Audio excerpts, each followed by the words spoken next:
جماعة زمان كانت العلاقة ما بين المرأة والمطبخ، يعني شو بدي أقول لكم، تلاقي الطاولة والطبخ علاقة بتشبه أضلاع المثلث. يعني بتدخل على البيت بتلاقي طاولة سفرة مليئة بما لذ وطاب. اليوم الستات صاروا يهتموا في مظهرهم، يهتموا في قوامهم، فبتلاقي طبق في صحن.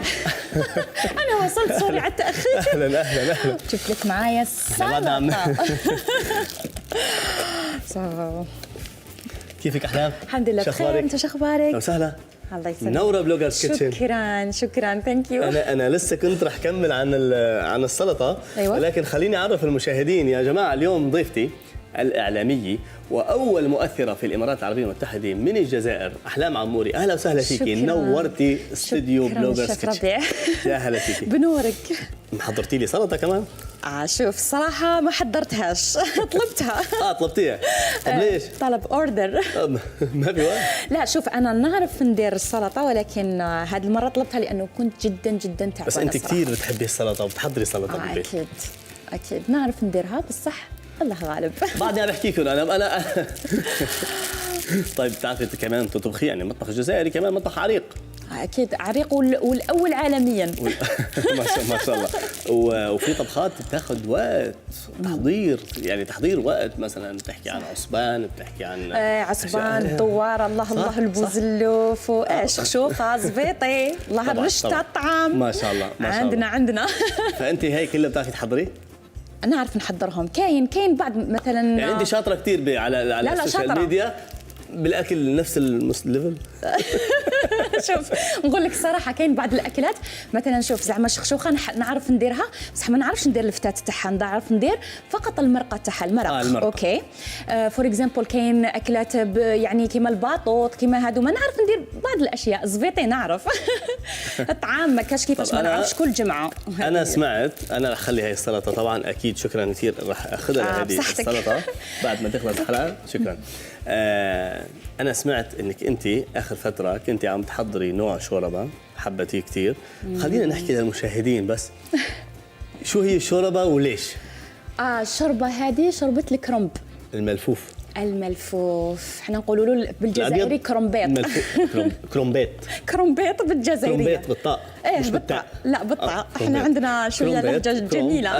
يعني حلوه هذه يا جماعه، والله كثير حلو. يعني عم نعمل مطابخ متعدده، عم ناخذ خبره، عم ناخذ اكسبيرينس، عم نعرف شغلات جديده. عجبتني انا الكلمه كثير. الكرومبيط. ليش؟ هذه شوربه خاصه في التخسيس. انا نقصت فيها في وزني 30 كيلو، تخيل. 30 كيلو. كم المدة اللي استمريت عليها؟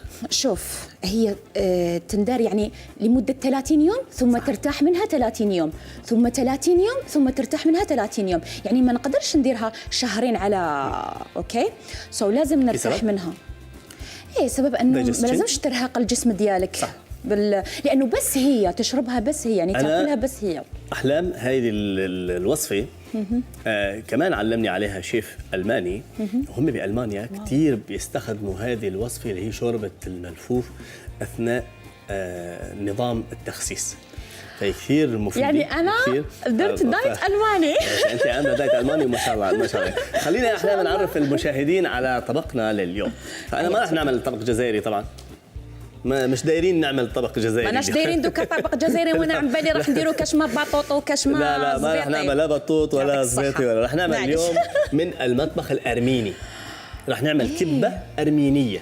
من ارمينيا. نعم. المده بتاخذ ساعه. ليش ارمينيا عندهم كبه؟ طبعا مطبخ ارميني مطبخ عريق ومطبخ شهير وبيعملوا كثير اشياء. انت مش دايقه مطبخ ارميني قبل ولا دايقه اكل ارميني؟ صراحه لا. انت بتسافري بتروحي بتيجي كثير. تركيا. يعني تركيا قريبه من ارمينيا. تركيا. اذربيجان ما كان نفس الشيء، شبيه كله في بعض. اوكي. شوفي في تركيا كانت 400 سنه موجوده في العثمانيين موجودين 400 سنه. فتاثرت المطابخ كلها في بعض، اخذه من كل شيء. يعني حتى بتحكي مع واحد تركي بصير يقول لك الكلمات يعني تمام تمام يعني ماخذين من المطابخ كلها متاثره بعضها. كان سواء كان في تبادل تجاري او كان في احتلال او كان في اي شيء، فهذا تنوع ثقافات دخل في بعضه، فصارت الاكلات جدا متشابهه. نحن اليوم مشاهدينا طبقنا لليوم هو الكبه الارمينيه. رح تستغرق من الوقت ساعه. المكونات بدنا هون لحمه ضاني، عندنا البرغل وعندنا سميد ناعم، طبعا بدنا بصل، بدنا شويه طحين، وبدنا انتم تسمونها هريسه. الهريسه الهريسة ما اللي هي- كانش طابله جزائريه بلا الهريسه. هذه انا الهريسه اللي هي دبس فليفلي، وفي عندنا السمنه وصلصه طماطم، شطه بودره، كمون، بيض. رح نحتاج رشه ملح ورشه نعناع يابس، ورح نزين في اللبن مع السمنه ونعمل طشه ونعمل هيك اشياء. واحلام ايضا رح بتحضر لنا، بما انه هي بتهتم في القوام والاكل الصحي والدايت صح، والاشياء. نظن إنه اليوم فرح حتخرب لي تحضر الدايت. لنا رح تحضري لنا اليوم عصير صحي، اوكي. وهي alright. مكوناته واو. اللي هي الشمندر، الجزر، الكرفس الشمندر احنا نقولوا له البيطراف. بتراف. البيطراف. بتراف. طيب، ولكن بما انه نحن بنحكي عن الصحه وما الصحه وهيك اشياء، خليني انا ضيفك محضر لك كمان شيء صحي. لا لا لا لا لا لازم ما لازم تقعدش نخرب. بيا. لازم نخرب لا لا القواعد. لا لا لا لا لا, كيف؟ ما بنصور. بدك تاكلي بطاطا فرنش فرايز. فرنش فرايز وكاتشب. يا فرنش سلام. فرايز ماي جاد. جنن لذيذه. انت بمطبخ شيف ربيع، اهلا وسهلا. هاي راني دايت. نو اي كانت سوري. تفضلي يا احلام. شوف انا هادي وخلاص، هادي برك، ليه؟ هادي وخلاص. ما بدنا تزعلينا. يعني خلاص يروح كاع الكروم بيض انا اعمل لك فيه. اياها مخصوص. صح وعافيه. صحة ايش؟ صح، وبتحكي انت قلت صحة وعافية، هذه صحة؟ صحة؟ هذه ضد الصحة والعافية. بس هي يعني كانوا كاب. هذه ضد الصحة والعافية. يلا هذاك بسم ليون الله. يا احلام. شوف علشان خاطرك هذا شوية برك. يلا صحة صحة وعافية. خلاص اكلتهم. تمام، ما مطلوب مني يا احلام. اكلت ما فيش. ما كنت تشوف.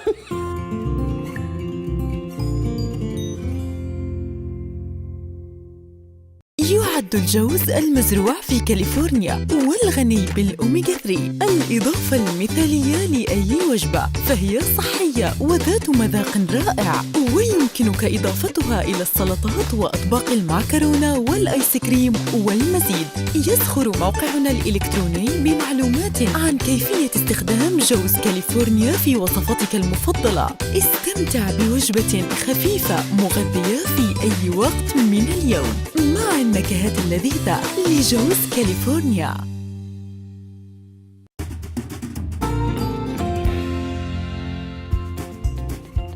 أنا لبست لي الإبرن هذه، احنا نقولوا لها الطبلية. طبلية؟ إيه.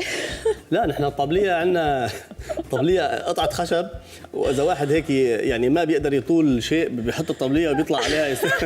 لهجات تختلف. وغطات لي اللبس التقليدي. هذا اللبس الجزائري التقليدي. تقليدي. نحن هاي الماكينة سهلة، تقدر تبلشي فيها، تسقطي هاي المكونات. العصير عندك، ماكينة عندك. أنا رح أقول للمشاهدين تفضلي.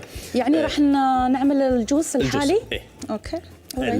أنا مع المشاهدين رح كون رح نحكي شوية. نحن بالأول لازم تكون عندنا كمية اللحم نفس كمية. هنا فيك تنزلي منهم. اوكي اورايت. مع خبرة نحن بالمطبخ. اوكي يلا بسم الله. خلاص رح اسوي الحال. هدول كنا نسقطهم من منهم. هناك. اوكي يلا. اوكي تفضل. شكرا. طبعا أول شيء أنا بدي مي فاتر هون، نحط على البرغل وننقعه شوية بهذا الشكل ونغطيه. وعندي هون مي فيها ملح، كمان لازم تكون واصلة لدرجة حرارة الغليان. طيب رح نبتدي مع بعض نحط المكونات. طبعا في عندي هون السميد الناعم، وفي عندي شوية طحين، بحط كمان شوية كمون. ماشي تمام أحلام؟ أمورك تمام؟ بيرفكت. أعطيها الجزر. لو في ملفوف لو في ملفوف كانت راح تطلع اطيب يعني. أحلام أنت، أنا اللي بعرفه عنك إنك أنت جامعية. اوكي اي اكيد الحمد أنت لله. خريجة إعلام. وخريجة علوم سياسية وعلاقات ما شاء الله. دولية بعد. ولكن شو اللي خلاكي تتجهي مثلا الأكل الصحي، لوسائل التواصل؟ يعني اوكي، شوف انا محتوايا في مواقع التواصل الاجتماعي يعني متنوع، مو بس على الاكل الصحي، يعني مؤخرا على الاكل الصحي يوم زاد وزني. اوكي، يعني انت محتوى اللي بتقدميه احلام حسب حياتك، حسب مراحل الحياه. مثلا يوم كنت حامل بنشر مع متابعاتي طبعا مراحل الحمل، كيف يهتموا بحالهم، كيف يهتموا بالجنين اللي يكون في رحمهم من اول يوم. تمام، حلو. حلو. وبعدها يعني ما في شيء ستاندر انت ماشي عليه، انه انا بقدم هذا المحتوى متنوع. مثلا الولاده كنت مقبله على الولاده، نحفزهم على الولاده الطبيعيه. حلو. نوري لهم كيفاش يعملوا رياضه، كيفاش سباحه، عشان يحفزوا الولاده الطبيعيه، ما يروحوا على الولاده القيصريه. ممتاز هذا الكلام. وبعدها اخذت وزن طبعا اكيد، فقررت انه يكون اكل صحي، تكون اكل صحي عشان اخس وارجع لشبابي. لا ما شاء الله عليك. الامهات هذا هو مشكلتنا بعد الولاده وبعد التربيه، خلاص نحسوا حالنا انه كبرنا، فلازم نسترجع شبابنا. لازم يكون في اهتمام بالاكل، اهتمام بالغذاء، اهتمام بالاكل وصحه الجسم، وطبعا اكيد بامور اخرى اللي تكون لبقه يعني المرأة في المجتمع. صحيح. فأخلاقاً وكل شيء. شو رأيك باللي أنا عم بعمله؟ واو، شفتي كيف؟ أول شيء نقولوا إن أراك تعجن. أعجن، لازم هي الكبة. أنت خلصتي عصير؟ سوري، راح نزيد شوية. أوكي. شوفي أنا راح أعجن هذه. اضغط. عجينة الكبة.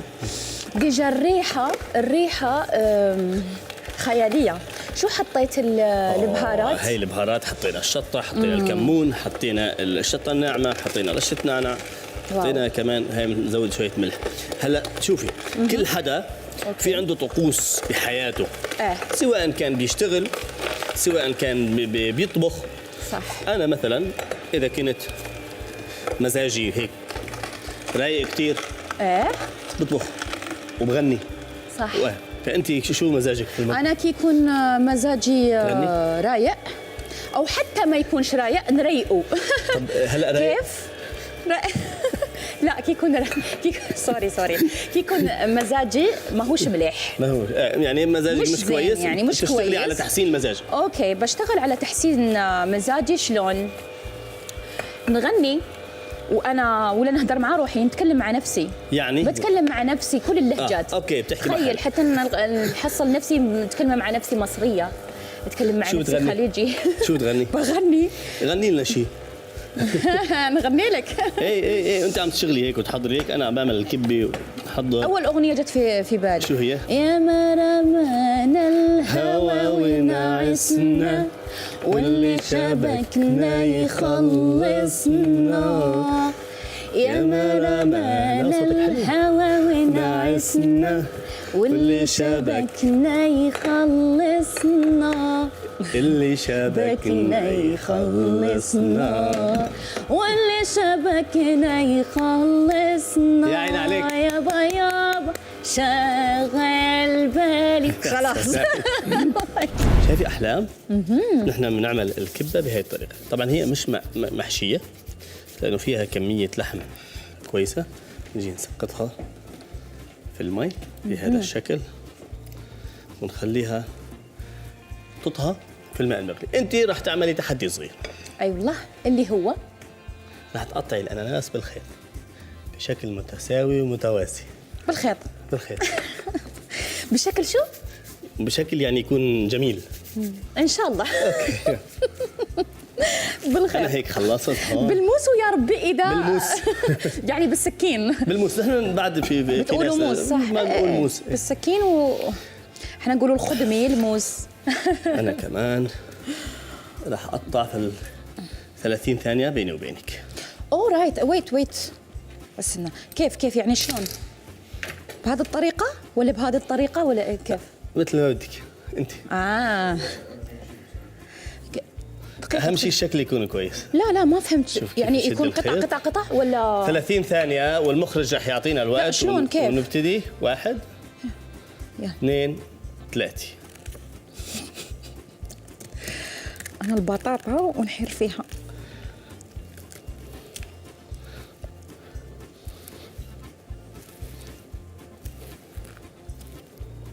خلص الوقت عم يقول لي المخرج. خلص الوقت. بوظتي خربتي. شوفي. واو. يو نو واي؟ لانك شاف. شو سويتي انت؟ شوفي نحن لازم نجيبها بهذا الشكل. شوفي لازم نمسكها من هون اثنين هيك. اول شيء بتدخل تحت من هون، وهي اصابعنا اثنين بيكون هون. بس هي انت بوظتيها ما عادش رح تمشي الحال، بنمشي فيها هيك وبعدين الخيط كله. جاهزه لتحدي ثاني بما انك خسرتي؟ يلا اوكي معلش. طيب انا رح اشيل هدول. في تيشو؟ طبعا في تيشو عندك تحت موجود. اوكي. سمعتي عن الشهقة المصرية؟ لا الشهقة المصرية. على الملوخية. جاب لي ربي الشهقة هذه يوم الحرمة تكون راح تطبخ الملوخية. صح؟ الشهقة يوم تكون راح تطبخ الملوخية. طيب. المرأة المصرية. صح اوكي. بيعملوا شهقة.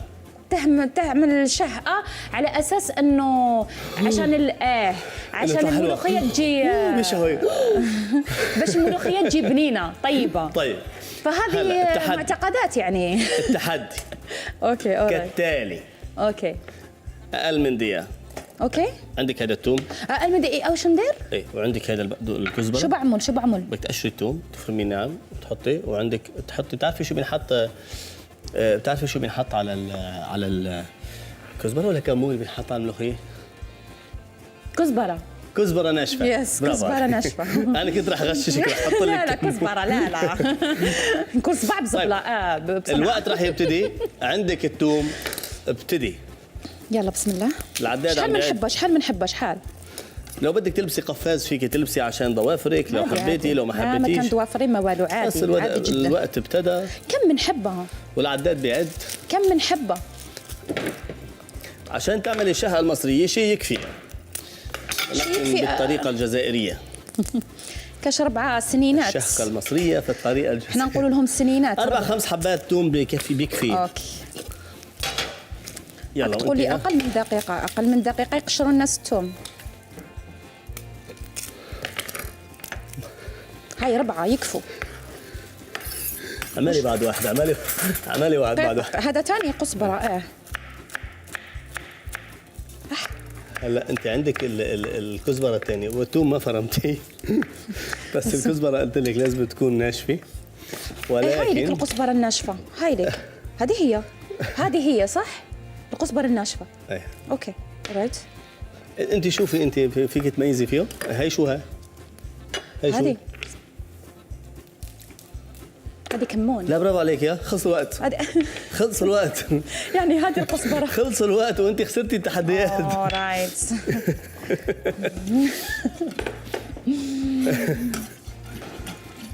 طيب شوفي انا على بالك وش ندير بيهم؟ هذا قزبره وهذا توم صح؟ نعم انا هذا نعمل بيهم بوراك. نزيد لهم بطاطا ونزيد لهم لحم مفروم. طيب هذا كزبره ولا بقدونس؟ وبوراك. هذا لكم قزبره هذا. لا قزبره. معدونس هذا. كزبره وبقدونس هدول ميكس. اوكي. انا راح استخدم مشان ما كبهم. شوفي راح استخدمهم. لا ما نكبهم حرام. وزين فيهم. راح زين فيهم في طبق الكبه. طبق شو؟ الكبه الارمينيه. مش عندنا كبه ارمينيه. تمام. راح اخذهم زين فيهم ونروح على التحدي الاخير. ولكن شوفي شو بنعمل. حطينا نحن الهريسه هون، حطينا الكبه عليهم. يعني كبه حاره. اي. وبنتركهم. بتحبي السبايسي انت؟ بس مش بزاف.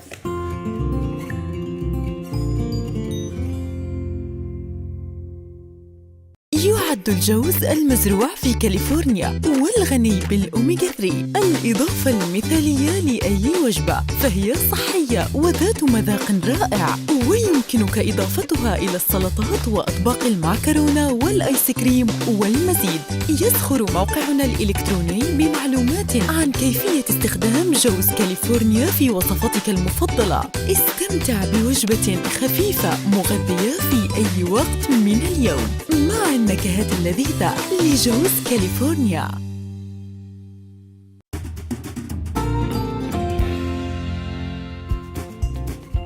أحلام شوفي الريحة. اوه جميلة. الهريسه. طبعا انا محتاج روب او زبادي، اوكي. ونضيف عليه شويه ثوم. اجوا التومات برا طاوله نضيفه اوريدي. اكيد. نحن رح نضيف عليها شويه رشه ملح. وهي هلا بتشوفي شو بنعمل فيها. نخليها على جنب. قبل ما نكمل نحن وصلنا إلى مرحلة التقديم، ولكن في عنا بعد تحدي صغير رح نمشي فيه مع بعض. حلوين ألوان الطبق. ايه بزاف حلوين. بزاف كثير حلوين. كثير حلوين. اختاري منهم طبقين، لأنه كل طبق مكتوب عليه سؤال. بختار منهم لونين. طبقين. لونين، اختاري لونين. اللون الأزرق. هذاك أزرق؟ أزرق. يعني في نعتبره أزرق. اوكي اختار. يعني احب اللون الازرق اوكي الصراحه. تمام. والطبق الثاني ما طلعيش هالسؤال. اوكي. الطبق الثاني أحمر ولا الابيض. الأبيض؟ الابيض. ان شاء الله ايامك كلها بيضاء يا رب، وايامك ان شاء الله وايام كل السؤال الاول يا احلام، اهم مؤثره عربيه. من هي اهم مؤثره عربيه؟ لحظه. اهم مؤثره عربيه انت بتشوفي انه محتواها مشابه لمحتواك. ما في مؤثرة يعني مشابه وكثير لمحتواي، مهمة. لأنه أنا محتواي متنوع، فأهم مؤثرة عربية هي أنا. انت اهم مؤثره عربيه. والله بنزقف لك. طيب. شكراً. السؤال الثاني. شوفي الناس ممكن يقولوا غرور. ها لا لا لا لا، ما في غرور ولا ثقة بالنفس. ثقة بالنفس. ثقة بالنفس وليست غرور. ولازم أنا كلهم كثير بحب اللي يثقوا عنده ثقة بنفسهم. بنفسه، إنه أنا عم أقدم شيء فريد من نوعه، وأنا عم أقدم شيء مختلف مش ستاندرد. وراح نشوف التعليقات. وراح نشوف متابعاتي إذا ولكن. أوكي ولا لا. متابعاتي الحقيقيات يعني حقيقية. اللي يعرفوني. متى ستعتزلين السوشيال ميديا؟ أبداً. مستحيل. مستحيل. مستحيل. No way. نو واي، حتى لو كان ما كان. طمنوا يا شو جماعة. ما كان.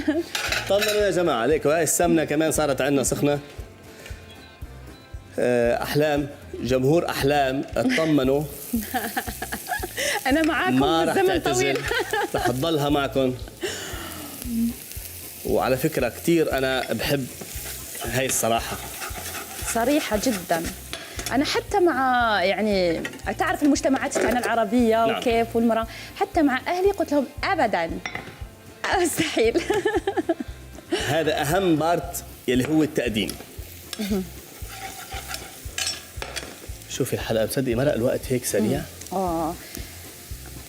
واو، أوه ماي جاد، سو ديليشيوس.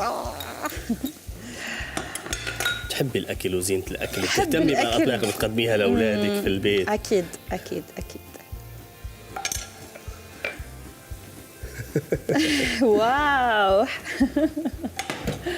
هاي الطبق الرئيسي، خلينا نزيح هدول من هون. يشبه الوحد الطبق عندنا، ايه نقولوا له مرقاز. مرقاز. إيه. رح نعمل بحث عن المرقاز. يا جماعة هذا الطبق اللي نحن قدمناه من المطبخ الأرميني، وهذا العصير اللي حضرت لنا إياه أحلام. طبعا أحلام بالفاصل حطت عسل مع العصير وقالت لي طعمة العسل كانت كثير لذيذة. أحلام خلينا ندوق هاي الطبق ونشوف. يلا بسم الله. تفضلي. شكرا. تفضلي. يلا بسم الله. أنا رح آخذ قطعة من هون هيك، طلع معها من اللبن.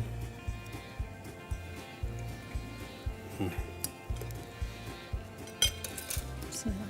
كثير لذيذ. ورأيك بصراحة؟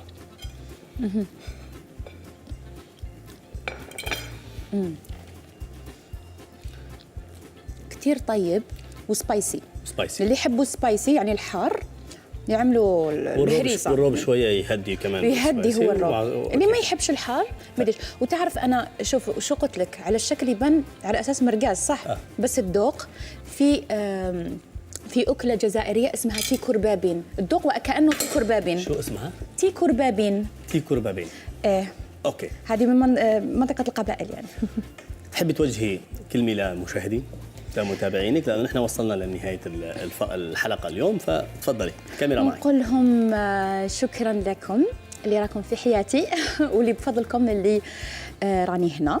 وراني مع الشيف شكراً ربيع لك يا أحلام. اللي قدم لنا هذا الطبق. وماذا بكم إذا جربتوه تعملوا منشن في الانستغرام، وبعد تعملوا منشن وشير في كل مواقع الظفرة، قناة الظفرة. هذه هي يعني تعملوا منشن في كل مواقع قناة الظفرة وجربوا هذا شرفتينا كثير. هاي نصيحة يا جماعة من أحلام كرمال تجربوا هذه. لا لازم تجربوها. وهذا الروب إذا ما عرفوش الروب هو نفس نقولوا له احنا ياغورت ناتور، ياغورت ناتور، زبادي ياغورت ناتور. شرفتينا كثير الحلقة، الوقت مرق بسرعة هيك ما حسينا في الوقت. يا جماعة بنرجع بنذكر أخذت الوصفة معنا ساعة، أخذ العصير معنا 10 دقائق. تابعونا في حلقة قادمة في بلوجرز كيتشن مع المطبخ من المطبخ الأمريكي. رح نعمل أكل من المطبخ الأمريكي. باي باي.